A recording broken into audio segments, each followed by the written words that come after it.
I am Gerald L. Davis, and I proudly walked across those steps at the University of Tulsa, rang the bell in 1972. My oldest brother, and of course, he was born in the late 20s, right? So, he's passed now too. But he was a brilliant young man and graduated from high school at 15 and wanted to go to TU. And TU said, no, you're black, you can't come here. And so he didn't go to TU. John Hope Franklin, the famous historian from Tulsa, gave the commencement address at my graduation in 1972. And John Hope Franklin said, this is really ironic because I tried to go to TU and you didn't admit me because I was black. And I wound up going to Fisk, And of course, the rest was history with Dr. Franklin.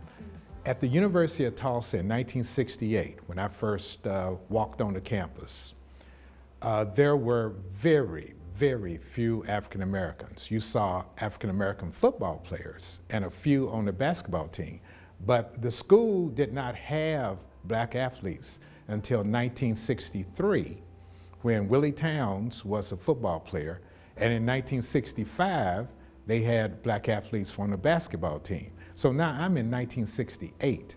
So just regular students, just really not that many. The black students who were there, the few of us, said we need to be organized, and probably that was William Horn, because he was an organizer, ROTC, he was about getting it right. And we said, okay, there were black student unions popping up all over the country. And we said, well, let's have a black student union. We can be a black student union. And because I'm Gerald Davis, who has always been, well, let's see, can we come up with something else? That sort of thing, the kind of guy, is always one that's always gonna give you another opinion. I said, why do we have to name ourselves Black Student Union? Let's come up with another name. So I came up with Association of Black Collegians, ABC. They liked it. We ran without really a faculty sponsor until Dr. Cecilia Palmer hit the campus, the first black professor at TU. And Dr. Palmer, of course, embraced our group. We got a column in the Collegian. It was called Forever Black. And Shipper Williams, who we call Shippy, wrote the column. And it was to be read.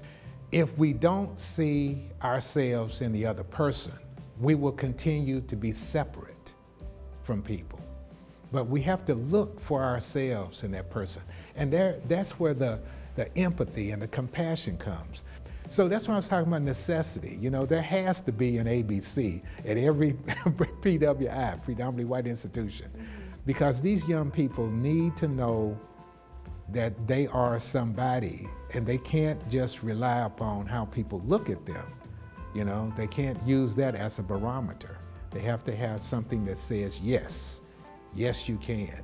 And that positive comes from an organization of identity. If we're ever going to improve as humankind, we have to break these molds that have been set up by people who had a different way of seeing the world. We see the world now much more inclusive. We're in climate disaster right now, and we need each other. We're in a pandemic, and we need each other. And so now this is the thing that causes you to do it. Mother is the mother of invention, right? Necessity. We're going to have to get over ourselves about being, exceptional.